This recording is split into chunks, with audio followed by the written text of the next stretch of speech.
ములుగు జిల్లా మేడారం మినీ జాతర ఘనంగా ప్రారంభమైంది. గుడిమెలిగే పండుగ పూజలు చేశారు పూజారులు. సమ్మక్క సారలమ్మ తల్లులను దర్శించుకునేందుకు తరలి వస్తున్నారు భక్తులు. శివసత్తుల పూనకాలతో హోరెత్తిపోయింది సమ్మక్క సారలమ్మ గద్దెల ప్రాంగణం. భక్తులకు ఎలాంటి ఇబ్బందులు లేకుండా అన్ని ఏర్పాట్లు చేశారు అధికారులు. ఈ నెల 15 వరకు 4 రోజుల పాటు జాతరకు భక్తులు పోటెత్తుతున్నారు.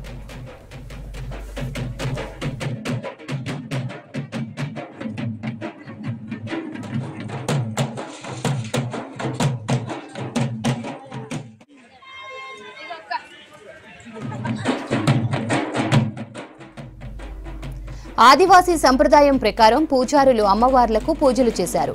ఊరట్టం గ్రామం నుంచి అమ్మవారి గద్దెల వరకు తీసుకొచ్చారు. సాయంత్రం నిర్వహించనున్న పూజకు సమ్మక్క పూజ మందిరంలో అలుకుపూత చేసి రంగురంగుల ముగ్గులు వేశారు. బొడ్రాయికి ప్రత్యేక పూజలు చేశారు. మరోవైపు వనదేవతలకు ఎత్తు బంగారం మొక్కులు చెల్లిస్తున్నారు భక్తులు. అమ్మవార్లకు అమ్మవారి గుడిని శుద్ధి చేసి చీర, సారె, పసుపు, కుంకుమ సమర్పించారు పూజారులు.